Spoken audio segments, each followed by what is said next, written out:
mereka suka menyia-nyiakan sholat, mereka suka meninggalkan sholat, mereka tidak mau memperhatikan sholat, mereka anggap sholat ini hanyalah main-main, mereka anggap sholat itu tidak lebih penting daripada gaji dan penghasilannya.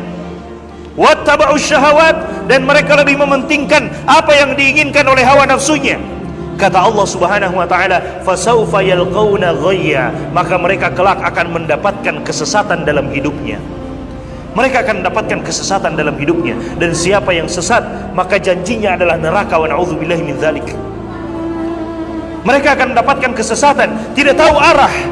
Mereka akan mendapatkan kesesatan dalam hidupnya, meskipun mungkin gajinya berlimpah, penghasilannya berlimpah, tapi tidak ada keberkahan di dalamnya. Mereka tidak akan rasakan keberkahan di dalamnya. Kenapa?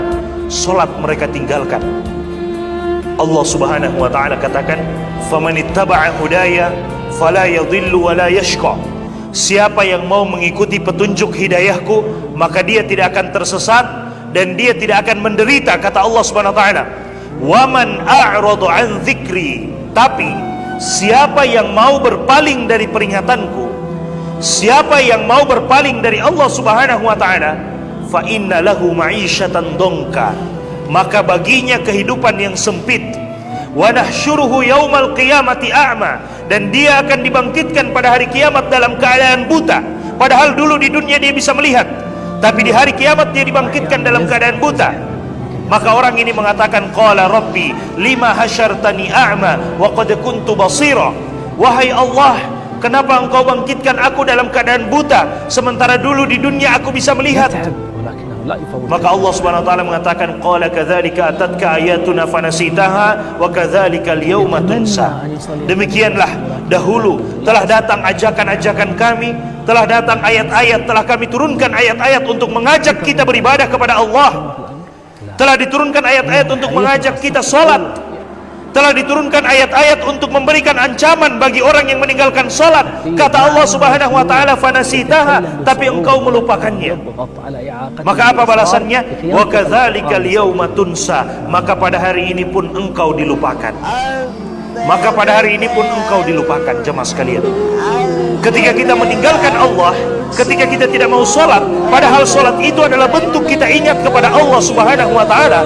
Ketika azan dikumandangkan, hayya 'alas shalah, ayo kita mendirikan sholat. Hayya 'alal falah, ayo kita menuju kepada kemenangan. Kemudian kita lupa dengan Allah, kita tidak mau ingat dengan Allah Subhanahu wa taala. Kelak balasannya pada hari kiamat, Allah juga akan melupakan kita. Wa na'udzubillahi min dzalik. Allah akan melupakan kita karena kita di dunia melupakan Allah Subhanahu wa taala.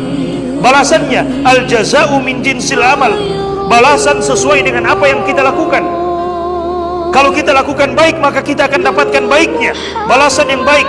Kalau kita lakukan buruk, maka kita akan dapatkan balasan buruknya. Kita meninggalkan sholat, maka balasannya Allah juga akan meninggalkan kita. Kita menjaga sholat, maka balasannya juga Allah akan menjaga kita. Jamaah sekalian yang dimuliakan oleh Allah Subhanahu wa taala. Kemudian Allah Subhanahu wa taala berfirman di dalam Al-Qur'an menceritakan tentang orang-orang kafir yang dilemparkan ke dalam neraka. Setelah mereka dilemparkan ke dalam neraka, Allah Subhanahu wa taala kemudian bertanya, "Ma salakakum fi saqar?" Wahai penduduk neraka, apa yang menyebabkan kalian dilemparkan ke dalam neraka saqar? Maka mereka menjawab, qalu lam naku minal musallin. Mereka mengatakan, karena dulu di dunia kami tidak termasuk orang yang menjaga sholat.